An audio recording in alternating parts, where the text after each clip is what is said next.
اپنے حبیب حبیب لبیب عز و جل و صلی اللہ تعالی علیہ وآلہ وسلم پر بے شمار عنایات ہیں، اور میرے رب نے اپنے حبیب کو اتنی خوبیاں عطا فرمائی ہیں کہ حضرت آدم علیہ السلام تک، یعنی وہاں سے لے کر اور آخری انسان تک، کسی انسان کو میرے رب نے اتنی خوبیاں عطا نہیں فرمائیں جتنی شانیں اس نے اپنے حبیب محمد مصطفیٰ صلی اللہ تعالی علیہ وآلہ وسلم کو عطا فرمائی ہیں۔ اور ان خوبیوں کا تذکرہ کئی بار میرے آقا مدینے والے مصطفیٰ صلی اللہ تعالی علیہ وسلم خود بھی ارشاد فرماتے ہیں، اور خود رب ذوالجلال نے قرآن پاک میں جا بجا مقامات پر ان خوبیوں کا اظہار فرمایا ہے، اور ان خصائص کو علماء کرام خصائص مصطفیٰ کے نام سے تعبیر کرتے ہیں، یعنی وہ خوبیاں جو کسی کو عطا نہیں ہوئیں لیکن محمد مصطفیٰ صلی اللہ تعالی علیہ وآلہ وسلم کو عطا ہوئی ہیں۔ خصائص مصطفیٰ کو بے شمار کہنے کا مقصد یہ ہے کہ اللہ تعالیٰ نے اپنے حبیب کو اتنی خوبیاں عطا کی ہیں، اتنی خوبیاں عطا کی ہیں کہ انسان کے بس میں یہ ہے ہی نہیں کہ وہ ان کو شمار کر سکے۔ اچھا، ایک ایسا بھی ہے کہ یوں بھی ہو سکتا تھا کہ اللہ تعالیٰ نے جتنی خوبیاں، جتنی عنایات، جتنی نوازشات اپنے حبیب پر کرنی تھی وہ کر دیں۔ اگر ایسا بھی ہوا ہوتا تو پھر بھی انسان کے بس کی بات نہیں کہ وہ ان کا شمار کر سکتا، لیکن میرا رب تو اپنے حبیب پر اتنا مہربان ہے، اتنا مہربان ہے، خود قرآن پاک میں ارشاد فرماتا ہے وَلَلْآخِرَةُ خَيْرٌ لَكَ مِنَ الْأُولَىٰ۔ ایک تفسیر کے مطابق اس کا ترجمہ کچھ یوں بنتا ہے کہ اے حبیب، ہر آنے والا لمحہ گزرے ہوئے لمحہ سے بہتر ہے، ہر آنے والا لمحہ گزرے ہوئے لمحہ سے بہتر ہے۔ تو جب انسان اس لمحے کو جو ہے وہ شمار نہیں کر سکتا تو روز افزوں ہونے والی ترقی کو، روز افزوں ہونے والے انعامات کو، نوازشات کو کیسے وہ جو ہے وہ شمار کر سکتا ہے؟ میرے آقا اعلی حضرت سفیر عشق محبت نے کیا خوب کہا ہے کہ تیرے تو وصف عیب تناہی سے ہیں بری، تیرے تو وصف عیب تناہی سے ہیں بری، حیران ہوں میرے شاہ میں کیا کیا کہوں تجھے، کہہ لے گی ان کے ثنا خاں کی خامشی، کہہ لے گی ان کے ثنا خاں کی خامشی، چپ ہو رہا ہے یہ کہہ کے کہ میں کیا کیا کہوں تجھے۔ آخر میں فرماتے ہیں یا رضا نے ختم سخن اس پہ کر دیا کہ خالق کا بندہ خلق کا آقا کہوں تجھے۔ تو اللہ تعالیٰ نے اپنے حبیب کو جو نوازشات، جو انعامات عطا فرمائے ہیں، ان میں ایک ولادت مصطفیٰ صلی اللہ تعالی علیہ وسلم کا تذکرہ بھی ہے کہ آپ کی ولادت مبارکہ اس انداز سے ہوئی ہے کہ نہ کسی کی پہلے اس انداز سے کسی کی ولادت ہوئی ہے، نہ بعد میں، نہ قیامت تک کسی کی ایسی ولادت ہوگی، نہ ایسا چرچا ہوگا، نہ ایسا شہرہ ہوگا جیسا شہرہ، جیسا چرچا ہمارے پیارے آقا مدینے والے مصطفیٰ صلی اللہ تعالی علیہ وآلہ وسلم کا ہوا ہے۔ اور انسان کے بس کی یہ بات ہی نہیں ہے کہ وہ اللہ کے حبیب کی ثنا کر سکے۔ چنانچہ مرزا اسد اللہ غالب ایک بہت ہی مشہور و معروف شاعر گزرا ہے، اردو غزل کے اندر اس کو ایک ملکہ حاصل تھا اور اس کا بڑا نام تھا۔ اس نے کبھی بھی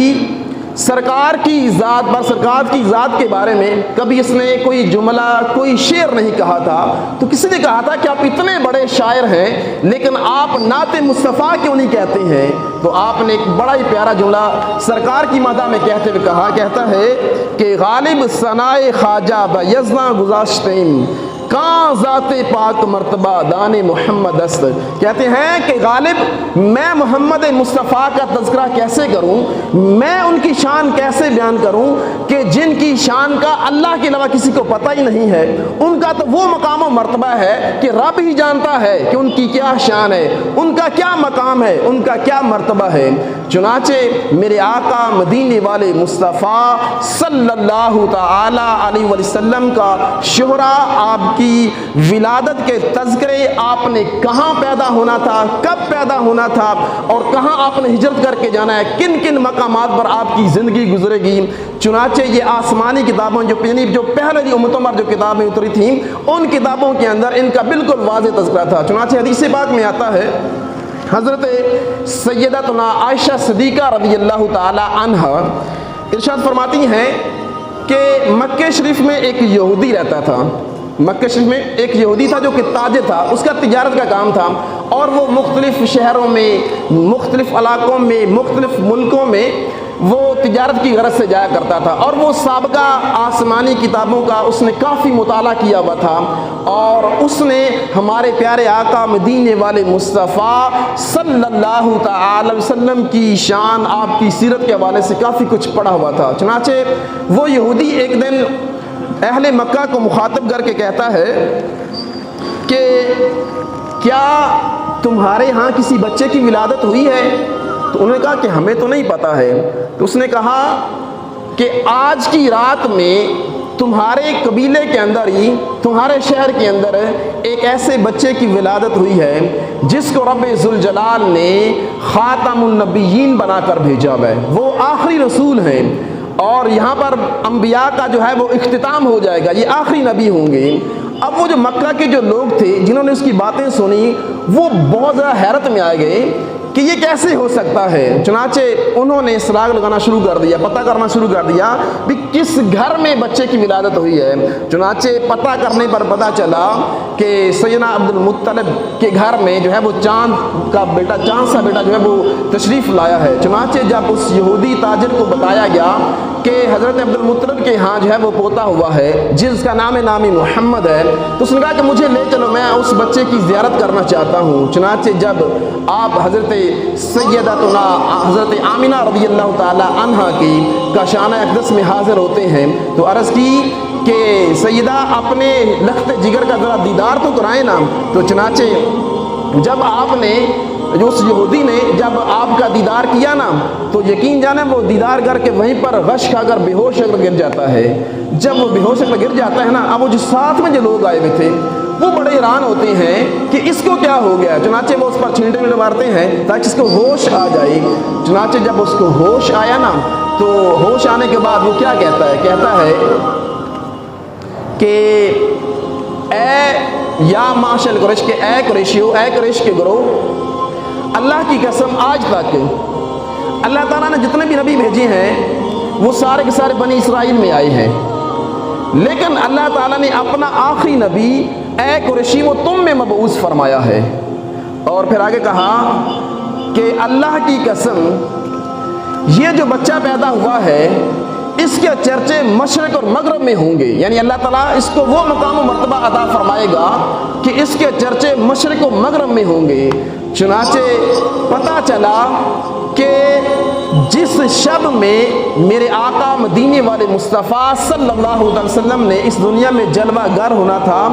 وہ بھی یہود و نصارہ کو پتہ تھا کہ کب انہوں نے پیدا ہونا ہے اور کب انہوں نے اعلان نبوت فرمانا ہے اور کہاں پر انہوں نے جو ہے وہ ہجرت کر کے جانا ہے۔ یہ ساری باتیں یہود و نصارہ کو پتہ تھیں، لیکن پھر بھی ان کی ہٹ درمی، ان کی ضد آڑے آ گئی جس کی بنا پر انہوں نے خاتم النبیین پر جو ہے وہ ایمان نہیں لے کر کے آئے اور اپنی آخرت جو ہے وہ خراب کر بیٹھے۔ اور اس شب کے بارے میں پتہ چلا کہ یہ وہ رات ہے کہ جس رات میں زمین و آسمان کی تمام مخلوق نے آپ کا جشن ولادت بنایا۔ چنانچہ سیدی اعلیٰ کیا خوب فرماتے ہیں کہ عرش پہ تازہ چھیڑ چھاڑ، فرش پہ طرفہ دھوم دھام، کان جدھر لگائیے آقا تیری ہی داستان ہے۔ اچھا، میرے آقا مدینے والے مصطفیٰ صلی اللہ تعالی وسلم کی یہ شان ہے کہ آپ کے جو اصحاب تھے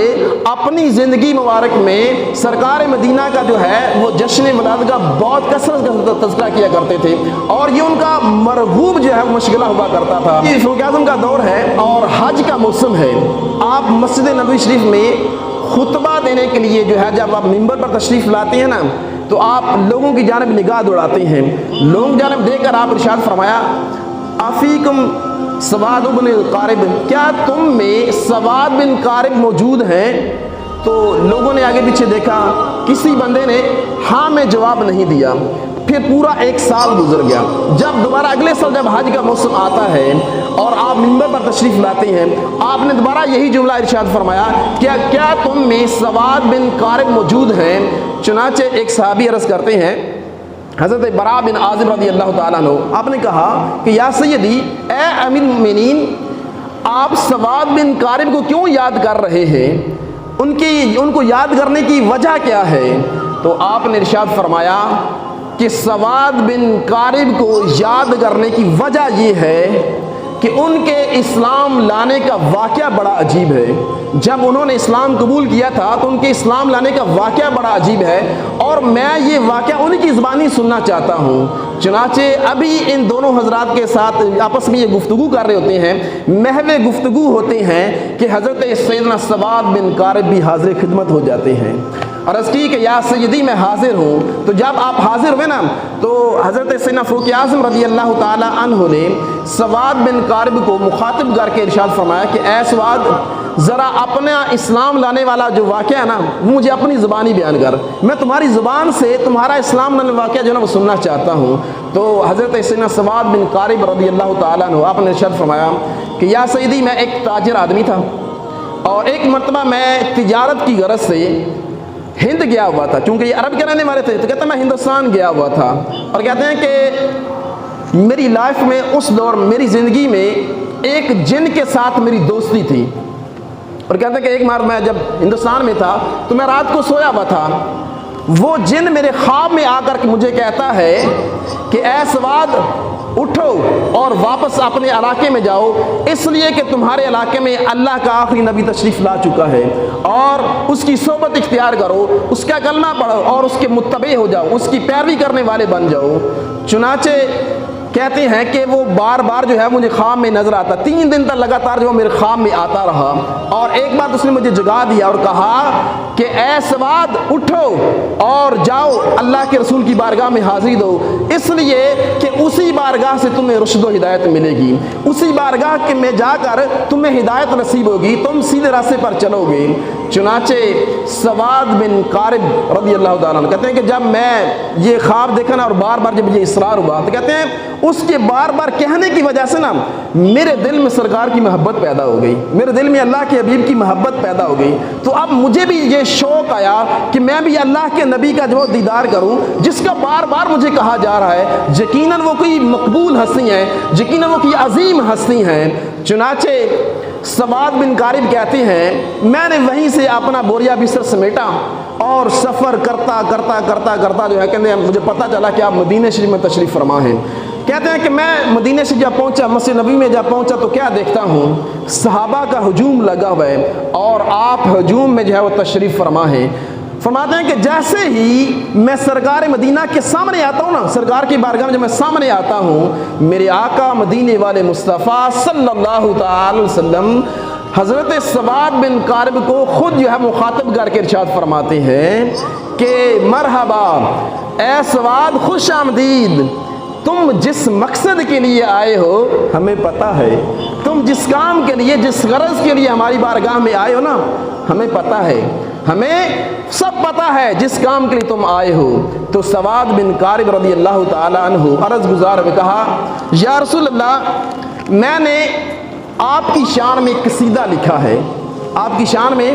ایک قصیدہ لکھا ہے, اور وہ قصیدہ میں آپ کی بارگاہ میں آپ کے سامنے بیٹھ کر جو ہے میں آپ کا وہ سنانا چاہتا ہوں. میرے آقا مدینے والے مصطفیٰ صلی اللہ تعالی وسلم نے اجازت عطا فرمائی. چنانچہ آپ وہ قصیدہ پڑھنے لگے. اس کے چند اشعار میں آپ کو سناتا ہوں. ان اشعار کو سنانے کا مقصد یہ تھا کہ الحمدللہ آج بھی نبی پاک کی ذات کے حوالے سے جو ہمارے عقائد ہیں, جو ہمارے نظریات ہیں, جو سرکار کی ذات کے حوالے سے جو ہمارا موقف ہے, وہ وہی ہے جو صحابہ کرام کا تھا, اور وہ اپنے موقف کو, اپنے اس نظریے کو سرکار کی بارگاہ میں سر عام جو اس کا تذکرہ کیا کرتے تھے, اس کا اظہار کیا کرتے تھے, اور اللہ کے نبی خوش ہوا کرتے تھے. چنانچہ آپ فرماتے ہیں سرکار کی بارگاہ میں اب اللہ کے حبیب کو مخاطب کر کے اب اپنے اشعار سنانا شروع کرتے ہیں. فرماتے ہیں فَأَشْهَدُ أَنَّ اللَّهَ لَا رَبَّ غَيْرُهُ وَأَنَّكَ مَأْمُونٌ عَلَىٰ كُلِّ غَائِبٍ. کہتے ہیں کہ بے شک اللہ کی قسم, اشہدو, میں گواہی دیتا ہوں, ان اللہ لا رب غیرہ، کہ بے شک اللہ تعالیٰ کے علاوہ کوئی خدا نہیں ہے، اللہ کے علاوہ کوئی رب نہیں ہے، اللہ کے علاوہ کوئی معبود نہیں ہے۔ پھر فرمایا وَأَنَّكَ مَأْمُونٌ عَلَىٰ كُلِّ غَيْبٍ، اور رب ذوالجلال نے آپ کو جو علم غیب عطا فرمایا ہوا ہے آپ اس پر امین ہیں، آپ اس پر امین ہیں، اس کے یعنی آپ حفاظت کرنے والے ہیں۔ پھر آگے ارشاد فرمایا وَأَنَّكَ أَدْنَى الْمُرْسَلِينَ شَفَاعَةً إِلَى اللَّهِ يَا ابْنَ الْأَكْرَمِينَ الْأَطَائِبِينَ، فرماتے ہیں کہ بے شک اللہ تعالیٰ نے آپ کو تمام انبیاء مرسلین میں وہ مقام و مرتبہ عطا کیا ہے کہ وہ کسی کا وہ مقام و مرتبہ عطا نہیں کیا ہے، یعنی آپ کی سب نبیوں سے بڑھ کر آپ کی جو سفارش ہے، آپ کا جو کسی کے لیے سفارش کرنا ہے، کسی کے لیے شفاعت کرنا ہے، وہ سب سے پہلے قبول کیا جائے گا۔ تو یہ صحابہ کا عقیدہ تھا کہ ہمارے نبی محمد مصطفیٰ صلی اللہ تعالی علیہ وسلم کو رب ذوالجلال نے وہ مقام و مرتبہ عطا فرمایا ہے جو کسی رسول کسی نبی کو میرے اللہ نے وہ عطا نہیں کیا ہے۔ یہ صحابہ کا عقیدہ تھا، اور سرکار کی بارگاہ میں یہ دیکھیں یہ برجستہ کہہ رہے ہیں کہ آپ کو اللہ تعالیٰ نے وہ مقام و مرتبہ عطا فرمایا ہے جو کسی نبی کسی رسول کو وہ مقام عطا نہیں کیا ہے، کہ سب سے پہلے آپ کی شفاعت رب ذوالجلال کی بارگاہ میں مقبول ہوگی، یعنی آپ اپنی امت کے لیے جس کے لیے آپ شفاعت کریں گے، جس کے لیے آپ سفارش کریں گے، آپ کی سفارش رد نہیں ہوگی، آپ کی جو وہ شفاعت ہوگی وہ اپنے غلام کے حق میں وہ قبول ہوگی۔ چنانچہ یہ ہمارے صحابہ کا عقیدہ ہوا کرتا تھا۔ آگے فرماتے ہیں فمرنا بما یاتیکا یا خیر من مشا وَإِن كَانَ فِي مَا جَاءَ شَيْبُ الزَّوَائِبِ، ارشاد فرماتے ہیں کہ اے اللہ کے حبیب، اللہ تعالیٰ کی طرف سے آپ پر جو بھی وحی نازل ہوتی ہے، اللہ تعالیٰ کی طرف سے آپ پر جو بھی وحی نازل ہوتی ہے وہ حکم آپ ہمیں بیان کریں، اگرچہ اس پر عمل کرنا کتنا ہی مشکل کیوں نہ ہو، یعنی ہم لبیک کہیں گے، ہم یہ نہیں کہیں گے کہ اس کام پر ہم عمل نہیں کر سکتے، اس فعل کو ہم کر نہیں سکتے ہیں۔ یعنی یہ صحابہ کرام کا جذبہ تھا کہ اللہ کی جانب سے یا رسول اللہ آپ پر جو بھی حکم نافذ ہوگا، آپ پر جو بھی حکم نازل ہوگا ہم اس کو قبول کریں گے، چاہے ہماری جان ہی کیوں نہ دینی پڑے، یعنی ہمیں اپنی جان کا نذرانہ کیوں نہ پیش کرنا پڑے، ہم اللہ پاک کے ہر حکم پر جو ہے وہ لبیک کہیں گے، اس پر عمل کریں گے۔ یہ صحابہ کرام کا جذبہ تھا۔ اور آگے مزید آخر ارشاد فرماتے ہیں وَقُلْ لِي شَفِيًّا يَوْمَ لَا ذُو شَفَاعَةٍ سِوَاكَ بِمُغْنٍ عَنْ سَوَادِ بْنِ غَارِبٍ، ارشاد فرماتے ہیں یا رسول اللہ، یا حبیب اللہ، قیامت کے دن، قیامت کے روز وَقُلْ لِي شَفِيًّا، یا رسول اللہ آپ میرے شافع بن جائیے گا، یا رسول اللہ آپ میرے شفیع بن جائیے گا۔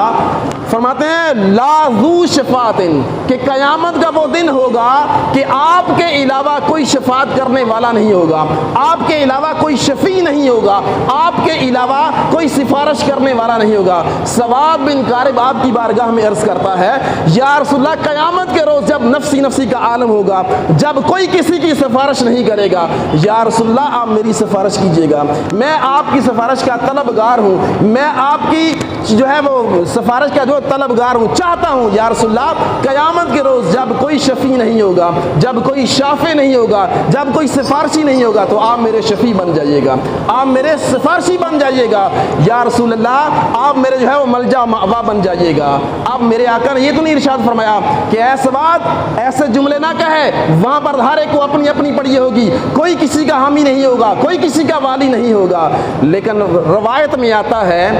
پیارے آقا مدینے والے مصطفیٰ صلی اللہ تعالی وسلم نے جب یہ جملے سنے نا، فداہی کا رسول اللہ صلی اللہ علیہ وسلم، میرے آقا مدینے والے مصطفیٰ صلی اللہ تعالی وسلم مسکرا دی۔ کتنا مسکرائے؟ حتی بدت نواجذہ، میرے آقا مدینے والے مصطفیٰ صلی اللہ تعالی وسلم اس قدر خوش ہوئے، اتنا خوش ہوئے کہ آپ کی جو داڑھ مبارک تھی یہ نظر آنا شروع ہو گئی تھی، اب اتنا خوش ہوئے تھے۔ پھر میرے آقا مدینے والے مصطفیٰ صلی اللہ تعالی وسلم نے ارشاد فرمایا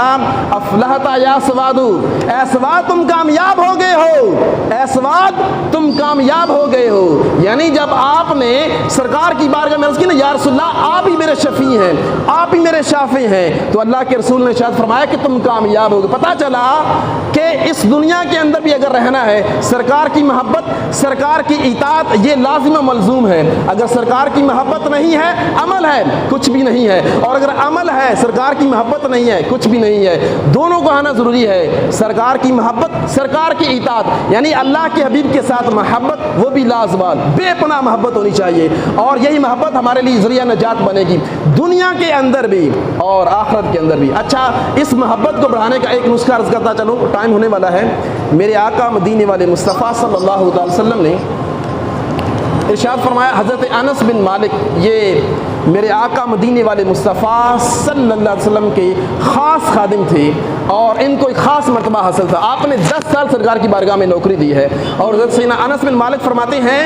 کہ 10 سال میں اللہ کے حبیب کی بارگاہ میں رہا ہوں، لیکن کبھی ایک بار بھی ایسا نہیں ہوا ہے کہ اللہ کے حبیب نے کبھی مجھے ڈانٹا ہو، کبھی مجھے جھڑکا ہو، کبھی مجھے برا بھلا کہا ہو۔ فرمایا کئی بار میں سستی کر دیا کرتا تھا، لیکن اللہ کے حبیب نے ہمیشہ مجھ سے پیار ہی کیا ہے، ہمیشہ مجھ سے محبت کی ہے۔ چنانچہ انس بن مالک رضی اللہ تعالیٰ عنہ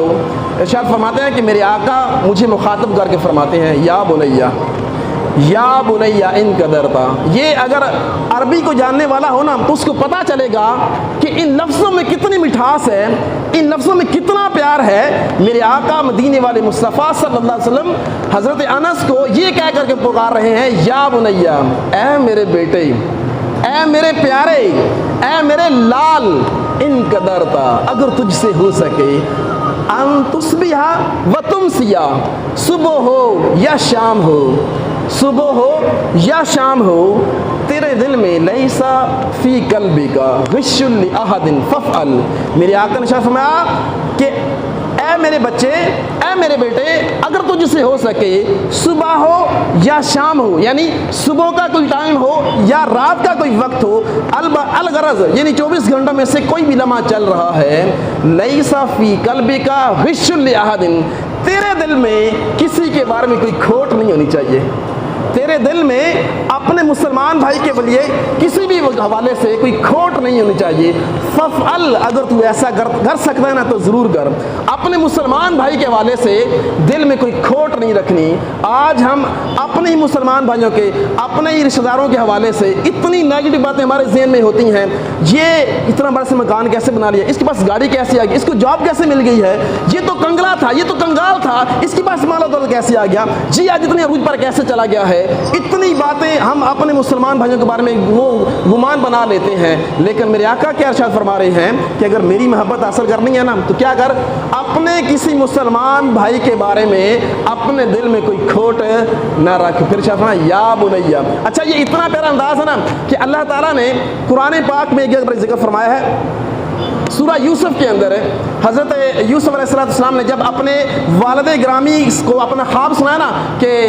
مجھے جو ہے وہ 11 تارے اور چاند اور سورج سجدہ کر رہے ہیں، جب آپ نے اپنا خواب سنایا تو حضرت یعقوب علیہ السلام نے بھی بالکل اسی طرح ارشاد فرمایا تھا، یا بنیا لا تقصص رؤیاک علی اخوتک، کہ اے میرے بچے، اے میرے لال، اے میرے پیارے، اپنے اس خواب کو اپنے بھائیوں پر ذکر نہ کرنا۔ سیم وہی انداز دیکھیے، میرے آقا مدینے والے مصطفیٰ حضرت انس کو یہ ارشاد فرمایا ہے، یا بنیا وذالک من سنتی، ارشاد فرمایا کہ کسی کے بارے میں اپنے دل میں کھوٹ نہ رکھنا، اے میرے بچے یہ میری سنت ہے، ذالک من سنتی، اے میرے بچے یہ فعل میری سنت ہے کہ اپنے مسلمان بھائی کے بارے میں کوئی دل میں کھوٹ نہیں رکھنی۔ ارشاد فرمایا یہ میری سنت ہے، ومن احیا من سنتی، اور جس نے میری سنت کو زندہ کیا، فقد احبنی، تو تحقیق اس نے مجھ سے محبت کی، ومن احبنی کان معی فی الجنہ، ارشاد فرمایا جس نے مجھ سے محبت کی کل بروز قیامت اس کا ٹھکانہ میرے ساتھ ہوگا۔ تو پتہ چلا کہ اپنے مسلمان بھائی کے بارے میں دل میں کسی قسم کی کوئی کھوٹ، کسی قسم کا کوئی میل نہیں ہونا چاہیے۔ آج ہم اپنے ہی کولیگز جو ہمارے ساتھ کام کاج کر رہے ہوتے ہیں، کسی کو کوئی ترقی مل جائے تو ہمیں برا لگنا شروع ہو جاتا ہے، کسی کو کوئی مال و دولت مل جائے، کسی کو کوئی خوشی مل جائے، ہمیں تکلیف ہونا شروع ہو جاتی ہے، خام میں مطلب ہم اس طرح کی باتیں پالنا شروع کر دیتے ہیں۔ تو پتہ چلا کہ اپنے سینے کو کینے سے پاک اتفاق کرنا یہ اللہ کے حبیب کے ساتھ محبت کا بہت بڑا سبب ہے کہ اللہ کے حبیب نے فرمایا کہ اگر مجھ سے محبت چاہتے ہو، اگر اپنی محبت کو زیادہ کرنا چاہتے ہو تو پھر کیا کرو، اپنے مسلمان بھائی کے حوالے سے اپنے دل میں کوئی کھوٹ نہ رکھو۔ لہٰذا میٹھے اور پیارے اسلامی بھائیو، ہمیں بھی اپنے سینے کو پاک رکھنا چاہیے، اپنے مسلمان بھائی کے حوالے سے بدگمانی ذہن میں نہیں لانی چاہیے کہ اس کو یہ مرتبہ کیسے مل گیا، اس کو یہ عروج کیسے مل گیا، اس کو یہ منصب کیسے مل گیا، اس کو یہ چیز کیسے عطا ہو گئی۔ لہٰذا اگر اپنے مسلمان بھائی کو کوئی خوشی ملتی ہے تو اس کی خوشی کو سیلیبریٹ کرنا چاہیے، نہ کہ آپ غمگین ہو جائیں، نہ کہ آپ اس کے بارے میں جو ہے وہ طرح طرح کے وسوسے اپنانا شروع کر دیں۔ اس سے اپنی آخرت خراب ہوگی، اپنی طبیعت خراب ہوگی، اپنا نقصان ہوگا، اس کا تو کچھ جائے گا نہیں۔ تو لہٰذا اپنے سینے کو ہمیشہ جو ہے اپنے دوسرے مسلمان بھائیوں کے لیے بالکل صاف رکھیں، بالکل پاک رکھیں۔ جتنا ہمارا سینہ پاک ہوگا، جتنا ہمارا دل پاک ہوگا، یقین جانیے اتنی اللہ کے حبیب کی محبت ہمارے دل میں جاں گزین ہوگی، ہمارے دل میں پیوستہ ہوگی، ہمارے دل میں اور زیادہ ہوگی۔ اور جتنی زیادہ محبت اللہ کے حبیب کی ہمارے سینے میں ہوگی، اور یقین جانیے یہ دنیا کی زندگی بھی اتنی سہل ہو جائے گی، آسان ہو جائے گی، اور آخرت کی زندگی بھی اتنی ہی آسان ہو جائے گی۔ تو پتہ چلا اللہ کے حبیب کی محبت اور اللہ کے حبیب کی فرما برداری یہ دونوں لازم ملزوم ہیں۔ اللہ کے حبیب کے ساتھ محبت بھی کرنی ہے، اور اللہ کے حبیب نے جن جن کاموں کے کرنے کا ہمیں حکم دیا ہوا ہے ان کو بجا بھی لانا ہے، اور جن جن کاموں سے اللہ کے حبیب نے ہمیں منع کیا ہوا ہے ان کاموں سے رکنا بھی ہے۔ اللہ تعالیٰ کی بارگاہ میں دعا ہے جو چاند ایک باتیں میں نے آپ کی بارگاہ میں پیش کی، رب تعالیٰ ہم سب کو عمل کرنے کی توفیق